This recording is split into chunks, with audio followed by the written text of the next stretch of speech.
welcome to the club. Yo, what is up, guys? It's FierceCat back again with another video. Woo! I love saying that now, guys. So, we just watched. Well, I say we just watched. I'm a few days late on this, and I'm sorry, guys. I've been caught up doing some stuff. I have a full schedule of 18 hours in college, so yeah, that's my apologies. I need to work harder and work smarter is the better word. Anyways, guys, so we watched the episode 2 of season 6 of Fear the Walking Dead, titled "Welcome to the Club." It's actually directed by Lenny James. It's his debut of directing for The Walking Dead, and it's very neat. We have Michael Cudlett's actually directing. He didn't direct for The Walking Dead, but he directed The Walking Dead. And so, you know, I think that's cool. I think it's really cool. I feel like if you're on the show for a set amount of time, you know, it's good. It's good to have a 'cause you have that base is already set. You know what you're doing already, basically. I mean, it is a lot different. Directing and acting is different. Anyways, whatever. We're gonna get into the video, and yeah. So basically, in this episode, we catch up with Alicia and we catch up with Strand, and we also get a look at Daniel, and we get a look at who else is in this episode. We finally meet up with Charlie, and we meet up with Janice, and we meet up with, I think that's it. So yeah, we meet up with all those characters. Alicia and Strand are doing their typical not guard duties, their typical duties in town, you know. And then Strand and a ranger get into a little pickle fight, an argument, really, you know. And the ranger takes Strand and takes Alicia to see Virginia because, you know, Virginia wouldn't have that apparently. And so when we actually get to Virginia, we're introduced with Daniel. And Daniel is kind of putting on a show we'll get to much later, but he's kind of putting on a show of being like, "Oh, I don't know who you guys are. I'm abused." And yeah, so Virginia is like, I made him kind of forget who he was, basically. And Daniel's like, you know, he's acting. He's purposeful. He does remember. You know, we'll get to that later. So Virginia sends Strand on a mission to do what at the start of the episode a random group of characters failed to do, which is clear out a garage of a, I would say herd, but just a big group of zombies, you know, out of a garage to get something that Virginia really wants. And so they get there, and on their way there, they come across a character named Dakota, I believe, who is revealed to be Virginia's sister. I kind of thought this, guys. Like, when I was watching the episode, I was like, wow, Dakota looks a lot like Virginia. Like, you know what I mean? So yeah, they did really good with the casting for sure. Kind of looks like a baby version of her. So yeah, we come across Dakota. Dakota's you know, just introducing herself, saying hi, so, you know, trying to see what's going on, or, you know, whatnot, just being nosy, basically. And so on her, we finally arrive to the factory, or whatever the place is called, and that's when they're introduced to what problem they're about to face, and you know, that's when they brainstorm and figure out what they need to do. And during that time, that's when they also come across Charlie and Janice. But they realize that they're going to need weapons to, you know, eliminate this threat and, you know, do this. And so they send for a truck of weapons, and while the truck of weapons gets there, that's when, you know, Charlie and Janice and Strand and Alicia catch up. And that's also when, you know, I feel like there's not a lot of time in between that, but that's about the time when the truck arrives. And they go inside the truck, and they're getting all the weapons and whatnot, and they're kind of disappointed that the weapons, they kind of come with spears instead of guns. You know, I guess they're kind of having their hopes up high for, you know, pistols and boom booms, you know. So yeah, so they're kind of disappointed with that. In the back of the truck, they find Dakota hiding, and they tell her they could get in serious trouble for her even being there. Dakota tells Alicia and Strand that she knows about the promise that, or the deal rather, that Strand made with Virginia, and Alicia finds out that Strand was lying to her, and it kind of catches them up in a bad relationship thing. You know, it just catches them up in a lie, and it was pretty bad. But Dakota apparently hears everything that goes on, and her theory about what is behind the doors in the garage is that there is a weapon that is going to be used to take out Morgan, but she doesn't say that specifically. She just says someone that is going to take out someone, but we kind of assume that it's her only threat right now, and her only worry is Morgan. So yeah, so they're able to build a fence around the garage where the walkers will walk through, and there will be people on the sides of the fences taking them out. So the plan starts to go great. Plan goes great, and that's when one of the side characters named I forgot his name, to be honest with you guys, but that's when he decides to be a coward. He runs off to inside a truck, and we'll get to him in just a second. And so they're dealing with the walkers because they actually break out of the fence, and that's about the time when the Rangers actually find Dakota and where she's been hiding, and they call in that Dakota's here, and then they go and they kind of get close to the walkers, and they get taken out, basically.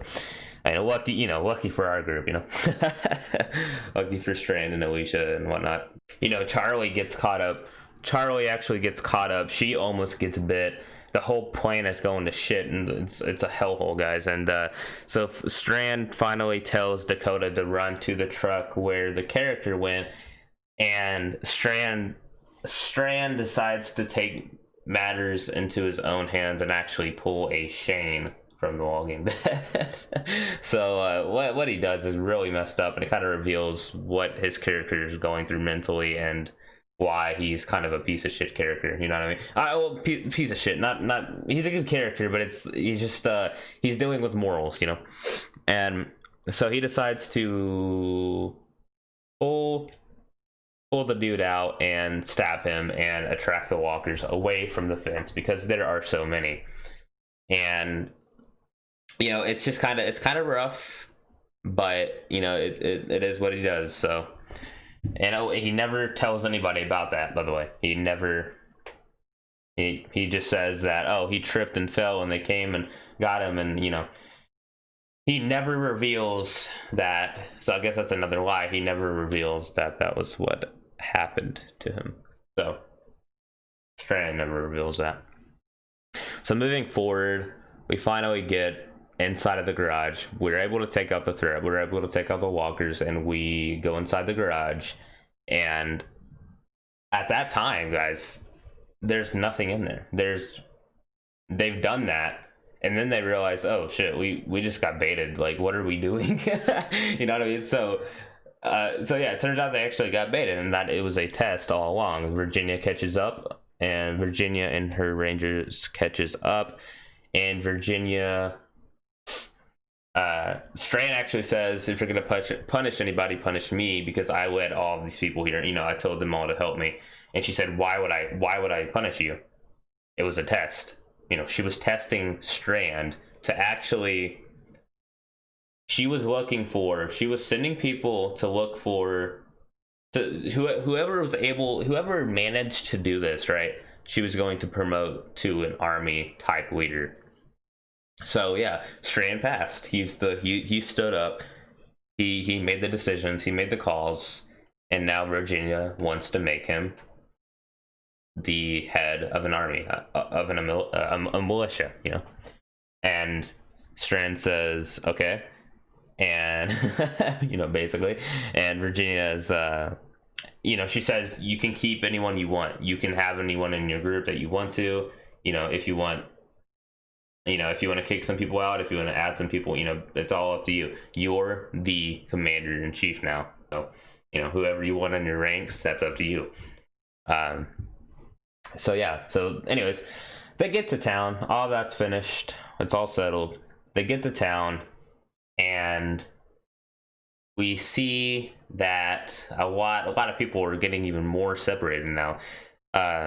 Strand and Alicia. Strand decides to go separate ways from Alicia and tells Alicia that he can't be with Alicia because Alicia doesn't allow Strand to be who he wants to be in Strand's mind. You know, Strand has to figure it out for himself, but he knew the decision he wanted to make, which was kill all of the Rangers. And that's the type of person that he is. He doesn't care. He just wants to kill anyone that gets in his way. That's what he would have done if he was the only deciding factor in the decision that he made, you know? But the thing is, Alicia was there, and she was the one that stopped him from being who he really was. And that's, you know, that's very deep, and it's crazy, but that's why Strand ultimately decides that I cannot, you know, we can't be together, like Alicia, like we're not, we can't be friends, basically. We can't group up because you're always going to be by, you know what I mean? You're always going to be by, you're always going to pull away from my decision because, you know, we're different people. So, yeah, that's what he comes up with. So Alicia and Strand go their separate ways. We actually meet back up with Daniel. And Daniel's going somewhere as well. I don't think it's ever revealed where he's actually going, but, you know, he's going somewhere. And he's with a ranger on a carriage of horses. And they're outside, you know, they're going to leave, and on the way there, basically he's like, oh wow, I left my good scissors. He's like, I can't cut hair with bad scissors, you know, the bad scissors that I have. So the ranger's like, all right, I'll go get them for you. And about that time, Daniel realizes that there's somebody in the woods. So he does his little whistle. I forgot the song name, but yeah, it's popped up a few times in this episode.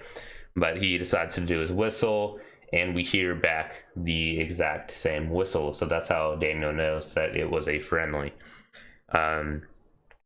So Daniel gets off his horse, and about that time we see the person walking out of the forest, and it's actually Morgan in the same outfit as we saw him in the first episode. And Daniel says, it's been a long time, old friend. It's been a while. And you know, Morgan says, I need your help. And so that right there, guys, is proof that Daniel knows exactly everything that was happening. He knows that, he remembers, you know, he's been faking it the entire time.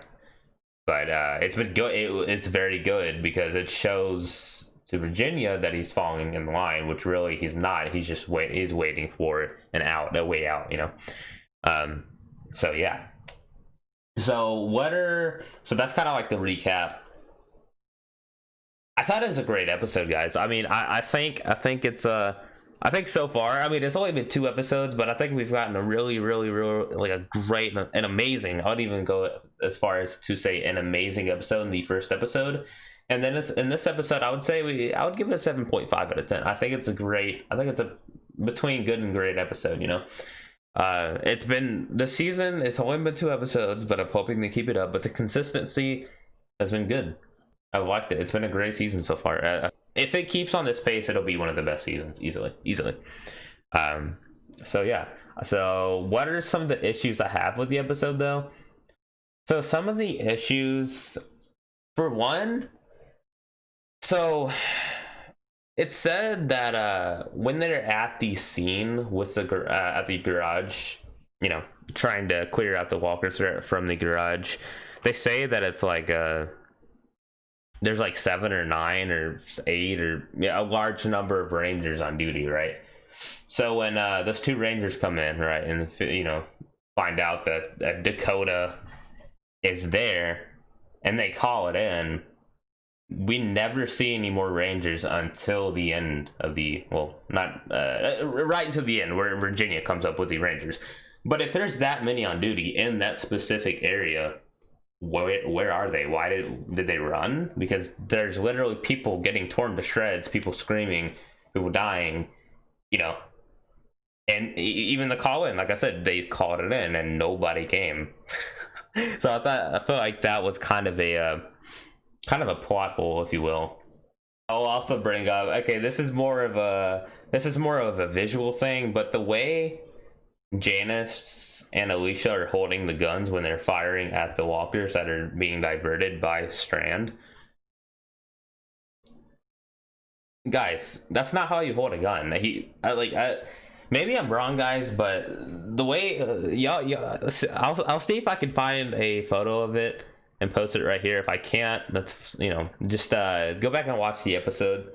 But it's very weird the way they're holding the guns, right? It's I like there's I don't know. That's just maybe I'm just being picky, but it was very it's visually off, you know. But anyways, guys, this was a very enjoyable episode. You know, I had a, you know, it was very fun to watch. I'm actually it's lights on right now, guys. It's lights on. Next episode, which I'm going to be shooting here in about 10 minutes, is actually going to be The Walking Dead World Beyond, episode 3, right? Episode 3, I think. Yeah, so I'm actually going to be shooting with the lights off for that episode. Let me know which one y'all prefer. But yeah, this episode was great, guys. And let me know what your comments are on the episode itself. What do you guys think about season 6 of Fear the Walking Dead so far? I'm very impressed. They have turned it around 100%. And I love where Morgan's going. He's kind of carrying the show right now. Like, I feel like he's going hard. He's over Grimes right now, guys. So yeah, but yeah, thank you guys so much for watching this video. This is Fearcat, and I'm signing out. Peace.